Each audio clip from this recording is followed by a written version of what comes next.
Shalom. First and foremost, I want to give all praises, honor, and glory to Yahweh, by Hashem, Yahweh Shah, by Hashem, Makakadash, and double honors to the elders and apostles of Great Millstone who rule well. Peace, love, and salutations to the hopeful elect. This is your brother, WW3 from the Men of Valor campaign, Greenville, South Carolina, coming back with another video in sincerity and in truth, and Lord willing, it can be edifying. And this is going to be our Watchman report. All right, War News report, Watchman report. All right, it's on and popping, man. More things coming out, more advancements being made. You have countries declaring war, or groups declaring war on Israel. All right, we see things falling into place. All right, hey, we're definitely in the beginning of World War III. I actually have something on that as well. So this is all through the spirit, but I got a couple articles and a video pulled up, and we're gonna go into that. All right, but this is all concerning this war that's going on. And the spirit, the last video, one of the last videos I did was, this incursion. They began this incursion in Gaza, and all these different nations were rebuking them, and they started to do it anyway. And through the spirit, we know, according to the scriptures, that, which, let's go ahead and start with that. We know the least of the flock, right, which, according to our elders and apostles of Great Millstone, have identified it as that state of Israel over there, are going to be the ones that draw these different nations into World War III, all right? Because there is three world wars that were prophesied in the scriptures, all right? The first two, they came and went, and these were prophesied thousands of years, before they came to pass. So we know the third one is going to come in. In fact, we're in, best believe, we're in the midst of it, all right? But we know the end result here will not be a winner by either side, but a win from Yahweh Shah and the elect in the nation of Israel, all right, the true Israelites, all right, as they inherit the earth, man, in the universe. But nonetheless, let's start here, Jeremiah chapter 49, and we'll go right to the point. Let's see. Right, verse 20, it says, "Therefore hear the counsel of the Lord that he hath taken against Edom." And Edom is the so-called white race, right? Esau and his descendants, and his purposes that he hath proposed against the inhabitants of Teman. Surely the least of the flock shall draw them out. Surely he shall make their habitation desolate with them, and the least of the flock. All right, the least of these damn Edomites, which are actually the head tribe of Amalek. All right. They would be presumably the weakest without the help of the Americans and whatnot. But they used the Americans and these other NATO nations to help establish them in a land that didn't belong to them. All right. And proving that this land didn't belong to them, real quick, we'll go to Ezekiel, the 36th chapter. Because even the Lord speaks about this place. And when you begin to bring out these scriptures and you try to cross-reference and match up prophecy with these devils in that land, you will find out that these ain't the people, which is why they demonize anybody that says otherwise, says that they're not the people. But prophecy, if they go into the scriptures, doesn't align with them being the true people, but in fact, the imposters. So this is Ezekiel chapter 36. And let's see, is it 36 or is it 35? So I can bear with me. Or is it 34?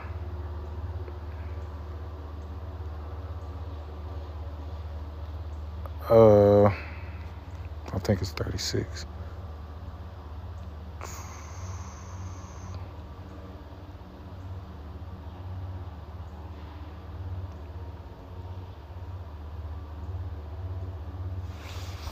I know it's right in my face. Hold on.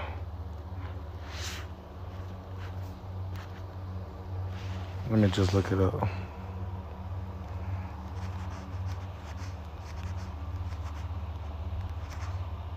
Yeah, it is 36. It was right in my face.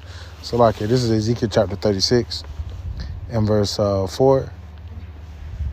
Oh, actually, I must go right to the point. Verse 5, it said, "Therefore, thus saith the Lord power, surely in the fire of my jealousy have I spoken against the residue of the heathen, and against all Idumea." Now, when you go into it, Idumea is how you say Edom in Greek.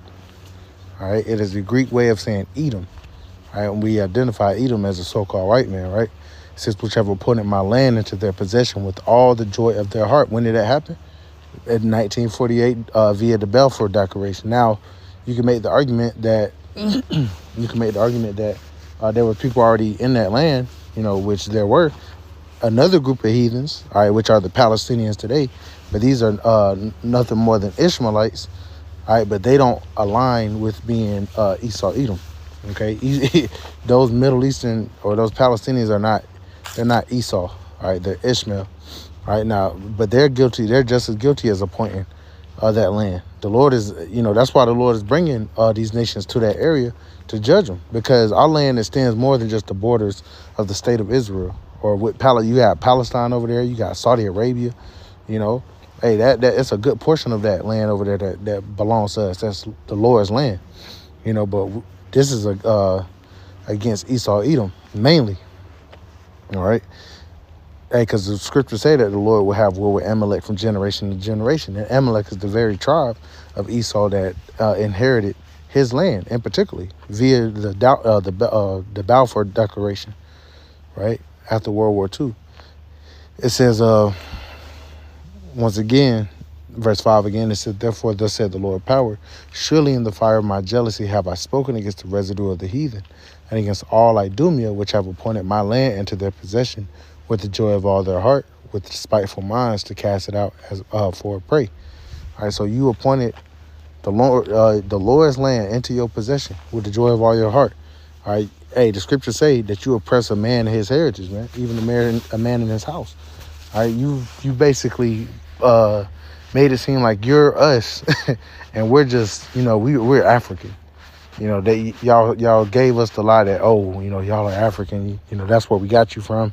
Not knowing if you trace history, we fled, the Southern Kingdom fled into the west coast of Africa after being pushed out by, the siege back in 70 AD.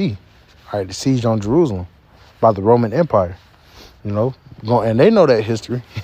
They know who we are. They know who they are. It's no secret, but the secret is getting out. It was a secret for a while, but now, you have the prophets that are standing upon their feet, right? And these devils are trying to do everything to suppress the information. However, bringing it full circle, these devils are in that land, and it's been nothing but war and issues, man. Now, going back to what I brought out in Jeremiah, the least of the flock shall draw them out. All right, Esau, those Amalekites over there, they're about to bring these different nations into World War III. So you have right here, all right, you got Vladimir Putin. This is from Daily Express US. Vladimir Putin turns on Netanyahu, and he sees Israel as Russia's enemy. Okay, so they did have relations going on. They did have, they weren't, the strongest of allies, but they were allies nonetheless. But now, because they've been they went ahead with that ground incursion. They've been killing, innocent women and children, presumably innocent women and children. They say they're going against Hamas, but, Hamas was something that the Israelis created, man, if you go into the history. Just like America talking about Al-Qaeda. Al-Qaeda, was created by the damn CIA. And when you bring this out, they'll try to market it as misinformation, and they'll try to censor it. But if it was a lie, then, nobody would listen, right? But y'all want to censor it and take it out because it's the damn truth, man. All right, this is how Esau deals. He's the damn devil. He wants to control both sides of the opposition, man. Y'all going into the city, y'all told these people to leave and then blew up all their exit points, man.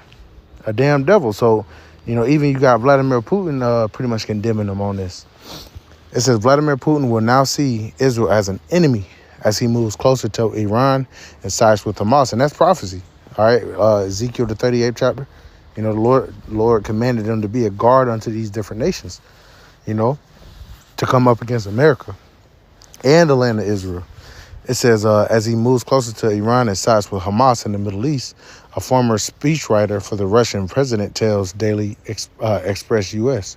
Hamas has called Russia its closest friend as the terrorist group vows to release 8 Russian hostages kidnapped during its October 7th attack in Israel.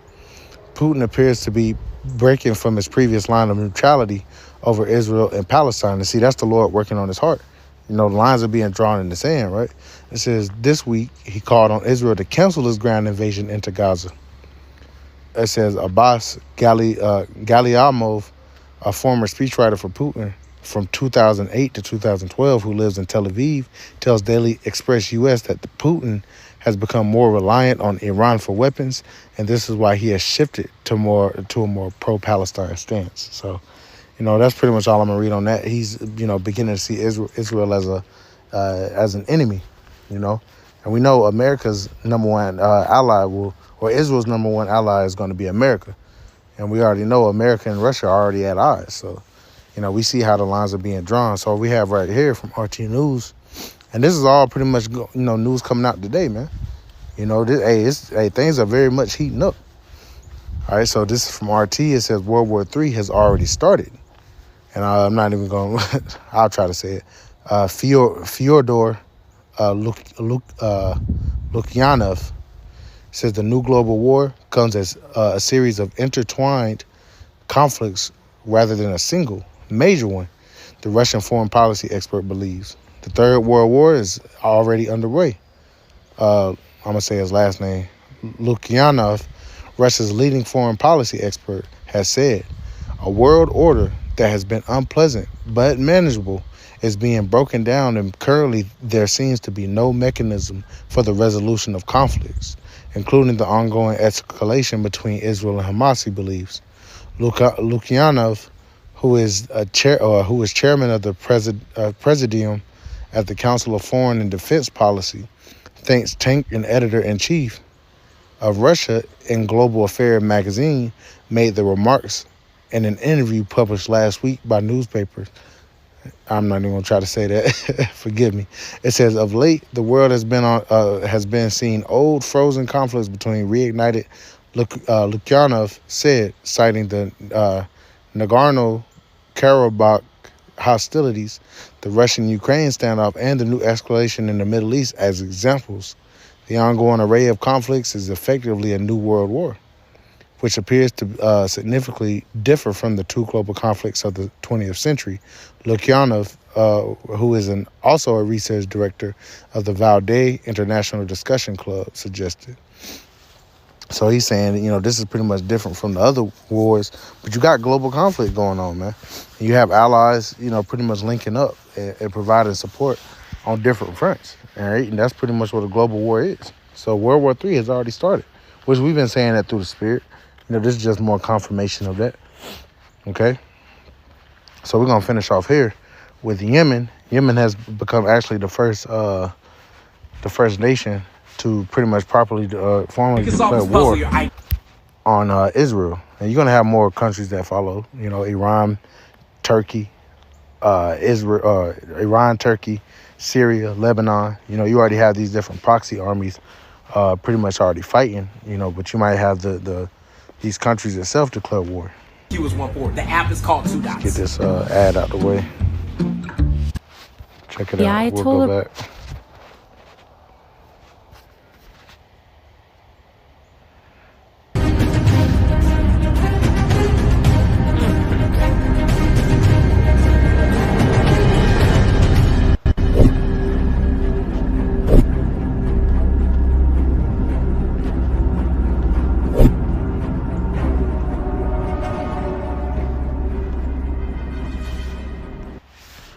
The Israeli-Palestinian conflict, which has been growing increasingly violent, now involves a third country. Yehia Sari, spokesman for Yemen's armed forces, issued a public declaration of war against Israel, saying that Yemen is now on the side of Palestine. Israel keeps bombing Gaza even as the region experiences its most chaotic days ever. Many nations are speaking out against Israel's onslaught, which has now grown to include land operations. As of October 7th, the news from Yemen has reverberated around the world, despite concerns that the conflict would spread. According to a declaration released by the Yemeni military, war has been declared against Israel.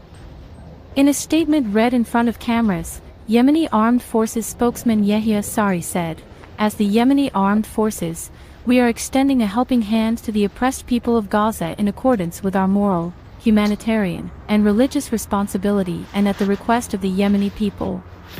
As long as the Zionist enemy continues its attacks on Gaza, we will continue to hit Israel with our UCAVs and missiles, Sari continued. Yemen was the first Islamic state to openly go to war against the Zionist regime in solidarity with the Palestinian resistance and people. The Israeli blockade of Gaza continues to produce breaking news. The UN ambassador for Israel ratcheted up the tension with his comments. The envoy's comments about Iran's government were scathing. The Ayatollah regime is a Nazi regime. A nighttime raid resulted in the release of the Israeli soldier held captive by Hamas. The Israel Defense Forces, IDF, reported that throughout the ground operation, forces in the Gaza Strip fought with Hamas members in the tunnels, also called the Gaza Metro. It has been reported that many people were killed and injured and Israeli forces attacked the Jabalai refugee camp. It has been reported that many people were killed and injured and Israeli forces attacked the Jabalai refugee camp. The Palestinian Ministry of Health said at least 100 people were killed in the airstrike. After the attack, many of the buildings in the neighborhood were destroyed, and many people were feared to have been buried under the debris. The current estimated number of casualties is close to 150. Hamas said, "We fired rockets at Ashdod in response to civilian deaths." The Israeli Air Force released a statement today saying that for the first time since the conflict began on October 7, Arrow was activated and that the surface-to-surface missile launched from the Red Sea region into the territory of the State of Israel was successfully intercepted by the Arrow long-range defense system. Democratic Party lawmakers and other Muslim activists in the United States gave Vice President Joe Biden until midnight to take action to end the fighting in Gaza, with the warning, "No ceasefire, no vote." The Israel Defense Forces, IDF, said in a statement that throughout the ground operation, forces in the Gaza Strip fought with Hamas members inside the tunnels, also known as the Gaza Metro. A photograph depicting the moments of the battles and the ground operation was released alongside the statement, which claimed that Hamas fighters had employed anti-tank rockets and machine guns.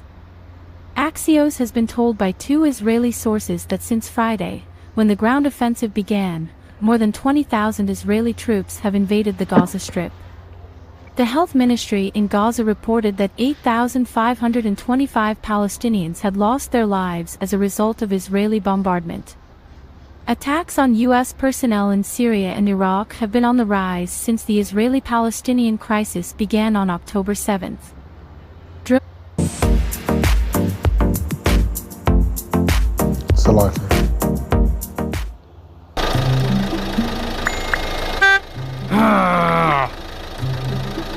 strikes hit the U.S.-occupied Ain al-Assad air base in Anbar, western Iraq. Iraqi security officials claim that 2 drones were used in the attack on the base. One of the drones reportedly crashed near the base after being shot down by the air defense system. In a statement released Wednesday, UNICEF Executive Director Catherine Russell said, "The lack of clean water and safe sanitation is on the verge of becoming a catastrophe in Gaza. More civilians will become ill or die from dehydration or waterborne infections if access to clean water is not restored immediately."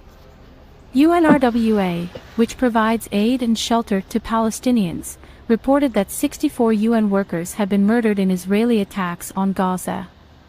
Among them was a UNRWA employee named Samir, who lost his wife and 8 children in the violence. According to The Guardian, a British government official was dismissed after he or she recommended that Prime Minister Sunak call for a truce. After pressuring Prime Minister Rishi Sunak to call for a ceasefire between Israel and Hamas in the Gaza Strip, British government officer Paul Bristow was reportedly fired, according to the British Daily. The United Arab Emirates called for an unexpected meeting of the United Nations Security Council, which was held. UNICEF Executive Director Catherine Russell said, "More than 420 children are killed or injured every day in Gaza."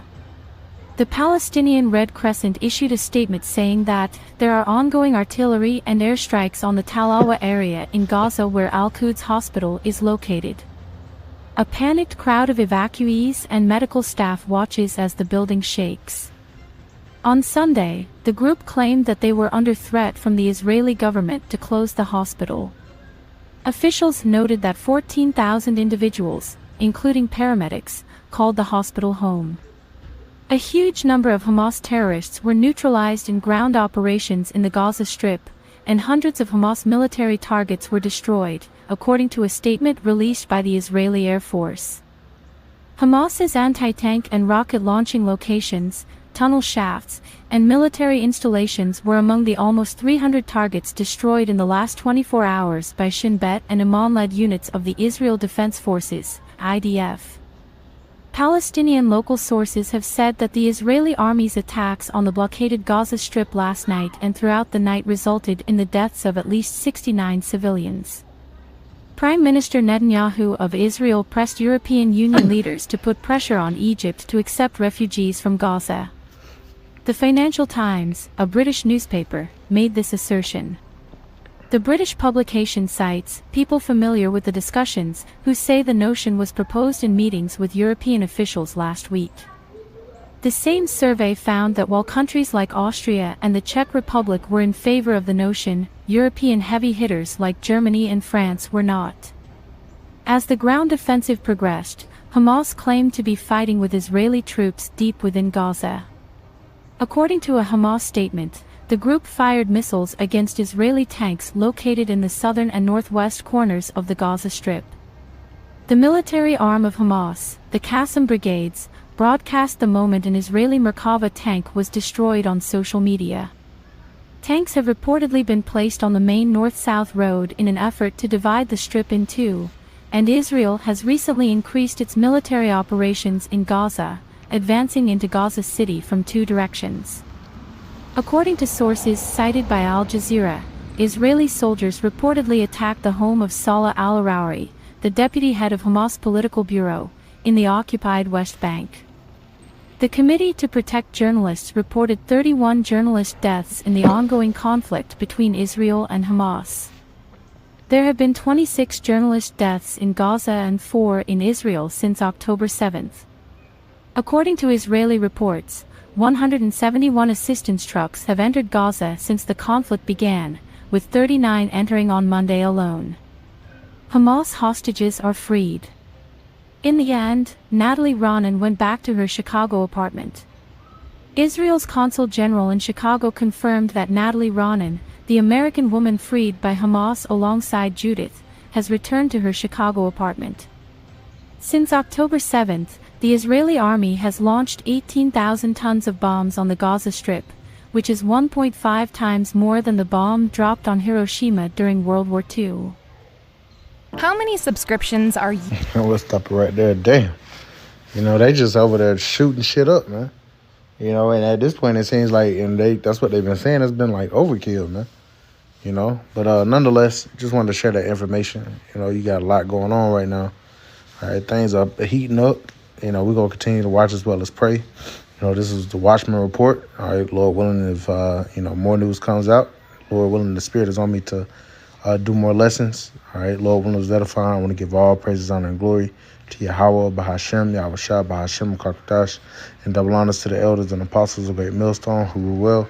Peace, love, and salutations to the hopeful elect. Till next time, Shalom.